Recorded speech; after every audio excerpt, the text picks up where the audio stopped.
തെരഞ്ഞെടുപ്പിൽ നമ്മൾ നേരത്തെ ബി.ജെ.പി. ക്യാമ്പിന്റെ ഒരു ആശയം സ്ഥാനാർത്ഥി പ്രഖ്യാപനം നേടുന്നതിനെക്കുറിച്ച് നമ്മൾ സംസാരിച്ചതാണ്. ബി.ജെ.പി. ഇപ്പോഴും സസ്പെൻസ് നിലനിർത്തുകയാണ്. ദേശീയ തലത്തിലും പ്രഖ്യാപനമൊന്നുമായില്ല.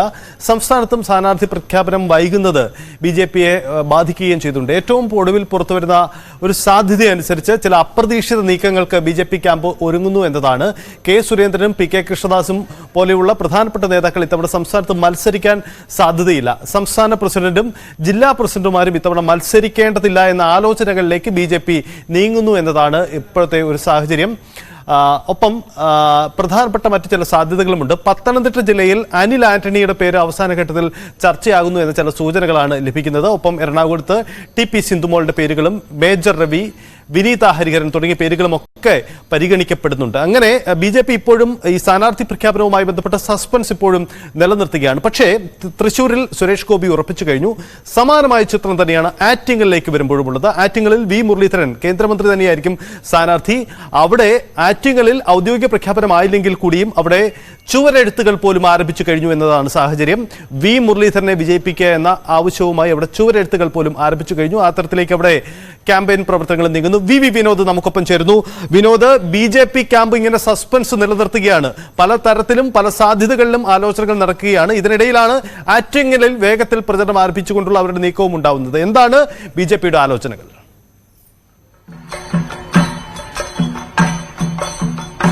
ശക്തമായ മത്സരം നടക്കുമെന്ന് കണക്കുകൂട്ടുന്ന മണ്ഡലമാണ് ആറ്റിങ്ങൽ. ത്രികോണ മത്സരം തന്നെ അവിടെ നടക്കും. Sitting MP. അടൂർ പ്രകാശാണ്, ബി ജോയിയാണ് CPM-ന്റെ സ്ഥാനാർത്ഥി, ഇടതു സ്ഥാനാർത്ഥി. DCS ആണ് ജില്ലാ സെക്രട്ടറി എന്നുള്ള നിലയിൽ വലിയ പ്രവർത്തനം കാഴ്ചവെച്ച് വളരെ ജനകീയനായ നേതാവാണ്. അതോടൊപ്പം തന്നെയാണ് ഏറെ പരിചിതമായ മുഖമായ കേന്ദ്ര സഹമന്ത്രിയായ വി മുരളീധരൻ. അദ്ദേഹവും ജനകീയനാണ്. ആ തരത്തിൽ വളരെ വലിയ മത്സരം നടക്കാൻ പോകുന്ന ഒരു മണ്ഡലമാണ് ആറ്റിങ്ങൽ. ബി.ജെ.പിയുടെ ഔദ്യോഗിക പ്രഖ്യാപനം ഇതുവരെ സ്ഥാനാർത്ഥിത്വം സംബന്ധിച്ച് വന്നിട്ടില്ല. സ്ഥാനാർത്ഥികൾ ആരൊക്കെ എന്നത് സംബന്ധിച്ച് ഔദ്യോഗികമായ പട്ടിക പുറത്തു വന്നിട്ടില്ല. പക്ഷേ നേരത്തെ നമ്മൾ സൂചിപ്പിച്ചതുപോലെ തന്നെ തൃശ്ശൂരും അതോടൊപ്പം തന്നെ ആറ്റിങ്ങലും ഈ രണ്ട് മണ്ഡലങ്ങളിൽ ബി.ജെ.പിയുടെ സ്ഥാനാർത്ഥികൾ ആര് എന്നത് വ്യക്തമാണ്. തൃശ്ശൂരിൽ സുരേഷ് ഗോപി മത്സരിക്കുമെന്നത് ഉറപ്പാണ്. അതോടൊപ്പം തന്നെയാണ് വി മുരളീധരന്റെ ആറ്റിങ്ങലിലെ സ്ഥാനാർത്ഥിത്വം. അദ്ദേഹത്തിന് വേണ്ടി ഇപ്പോൾ ചുവരെഴുത്ത് ആയിക്കഴിഞ്ഞു. മോഡിയുടെ ഗ്യാരണ്ടിയാണ് വി മുരളീധരൻ എന്ന നിലയ്ക്ക് തന്നെയാണ് ഈ ചുവരെഴുത്തുകൾ, അദ്ദേഹത്തിന് വേണ്ടിയുള്ള പോസ്റ്ററുകൾ പതിച്ചു തുടങ്ങി. ഔദ്യോഗികമായി കേന്ദ്ര നേതൃത്വത്തിന്റെ റിലീസ് വന്നിട്ടില്ല, വാർത്താക്കുറിപ്പ് വന്നിട്ടില്ല. സ്ഥാനാർത്ഥി നിർണ്ണയം സംബന്ധിച്ച് സംസ്ഥാന ഘടകവും അങ്ങനെ പ്രഖ്യാപനം നടത്തിയിട്ടില്ല. പക്ഷേ ഈ രണ്ട് സ്ഥാനാർത്ഥികളുടെ കാര്യത്തിൽ ഒരു സംശയവുമില്ല, ഇവർ തന്നെയാണ് സ്ഥാനാർത്ഥികൾ.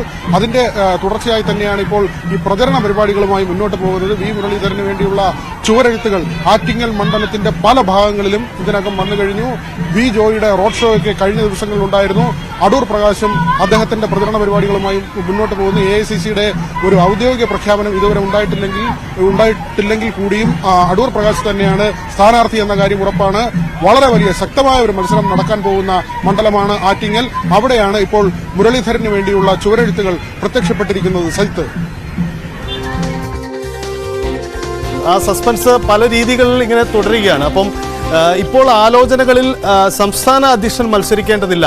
കാരണം കഴിഞ്ഞ തവണത്തെ ഒരു ലോക്സഭയിലെ ഒരു പ്രധാനപ്പെട്ട സ്ഥാനാർത്ഥിയായിരുന്നു കെ സുരേന്ദ്രൻ. രണ്ടിടങ്ങളിലൊക്കെ മത്സരിച്ച് സുരേന്ദ്രൻ അന്ന് സജീവമായി നിന്നതുമാണ്. ഇത്തവണ അങ്ങനെ ഒരു ആലോചനകളിലേക്കൊന്നും ബി.ജെ.പി. കടക്കുന്നില്ല അല്ലേ?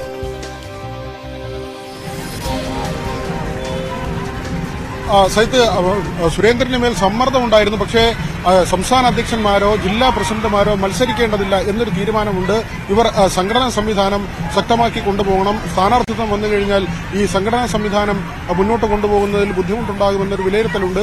അതിന്റെ അടിസ്ഥാനത്തിലാണ് ഈ അധ്യക്ഷന്മാരെ മാറ്റി നിർത്തിക്കൊണ്ടുള്ള തെരഞ്ഞെടുപ്പ് നടപടികളുമായി ബി.ജെ.പി. മുന്നോട്ട് പോകുന്നത്. അതേസമയം സഹിത്ത് പറഞ്ഞതുപോലെ തന്നെ വളരെയധികം സസ്പെൻസ് നിൽക്കുന്ന മണ്ഡലങ്ങളായി പത്തനംതിട്ടയും തിരുവനന്തപുരവും, പ്രത്യേകിച്ച് തിരുവനന്തപുരത്ത് ആരാകും സ്ഥാനാർത്ഥി? രാജീവ് ചന്ദ്രശേഖരന്റെ പേരാണ് ഏറ്റവും ഒടുവിൽ പറഞ്ഞു കേൾക്കുന്നത്. ഏറ്റവും സജീവമായി നിൽക്കുന്നത് അദ്ദേഹത്തിന്റെ പേരാണ്. അദ്ദേഹം സ്ഥാനാർത്ഥിയായി എത്തുമെന്ന് തന്നെയാണ് കരുതുന്നത്. കേന്ദ്ര സഹമന്ത്രിയാണ്. അതോടൊപ്പം മറ്റ് പല പേരുകളും, വലിയ പേരുകൾ, അതായത് നരേന്ദ്രമോദിയുടെ തന്നെ കേരളത്തിലേക്കുള്ള യാത്രകൾ ഈ വർഷം തുടങ്ങിയ ശേഷം മാത്രം 3 തവണ അദ്ദേഹം കേരളത്തിൽ വന്നുപോയി. ബി.ജെ.പി. കേന്ദ്ര നേതൃത്വത്തിന്റെ വിലയിരുത്തൽ, അതായത് ഹിന്ദി ഹൃദയഭൂമി, ഉത്തരേന്ത്യ ബി.ജെ.പിയുടെ ഏറ്റവും വലിയ ശക്തിദുർഗമായി മാറിയിരിക്കുന്നു. ഇനി അവർക്ക് പ്രാതിനിധ്യം ഉണ്ടാകേണ്ടത് അല്ലെങ്കിൽ അവരുടെ ശക്തി തെളിയിക്കേണ്ടത് ദക്ഷിണേന്ത്യയിലാണ്. തമിഴ്നാട്ടിലേക്കും കേരളത്തിലേക്കും പ്രധാനമന്ത്രി അടിക്കടി നടത്തിയ യാത്രകൾ ഇതെല്ലാം വലിയ സൂചനകൾ നൽകുന്നുണ്ട്. ഒരുപക്ഷെ നരേന്ദ്രമോദി തെക്കൻ സംസ്ഥാനങ്ങളിൽ എവിടെയെങ്കിലും ഒരിടത്ത് മത്സരിക്കും, പ്രത്യേകിച്ച് തമിഴ്നാട്ടിൽ.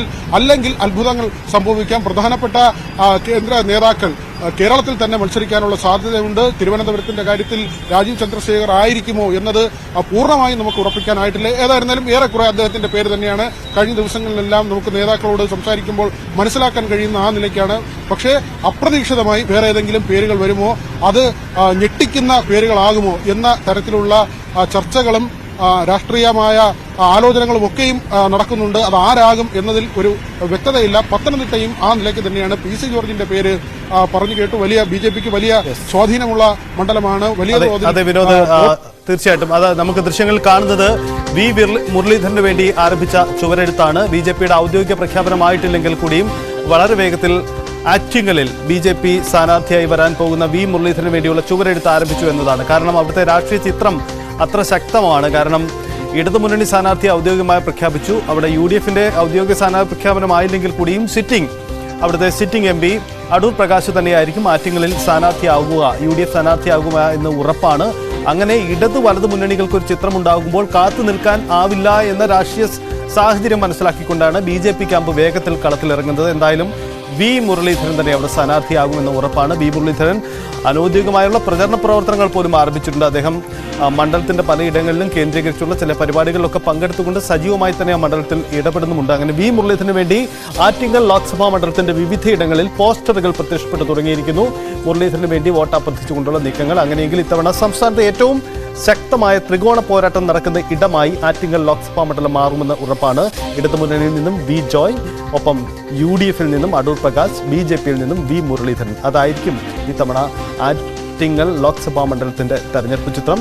BJPക്ക് വലിയ വോട്ട് വർധനവ് കഴിഞ്ഞ തെരഞ്ഞെടുപ്പിലൊക്കെ ഉണ്ടായ മണ്ഡലമാണ്. അതുകൊണ്ട് വലിയ പ്രതീക്ഷ BJP പുലർത്തുന്നു. തൃശ്ശൂരിന് പിന്നാലെ ആറ്റിങ്ങലും എന്നതാണ് രണ്ട് പ്രധാനപ്പെട്ട സ്ഥാനാർത്ഥികൾ. തൃശ്ശൂരിലും ഒപ്പം ആറ്റിങ്ങലും എന്ന കാര്യത്തിൽ വ്യക്തത വരുന്നുണ്ട്. അതേസമയം തിരുവനന്തപുരത്തെ സസ്പെൻസ് ഇപ്പോഴും തുടരുകയാണ്. ഏറ്റവും ഒടുവിൽ ലഭിക്കുന്ന സൂചന പ്രകാരം രാജീവ് ചന്ദ്രശേഖർ കേന്ദ്രമന്ത്രി തന്നെയായിരിക്കും തിരുവനന്തപുരത്തെ സ്ഥാനാർത്ഥി എന്നതാണ് പ്രതീക്ഷിക്കപ്പെടുന്നത്. പക്ഷേ ആ സസ്പെൻസ് മാറേണ്ടതുണ്ട്. അതിനുവേണ്ടിയുള്ള കാത്തിരിപ്പിലാണ്.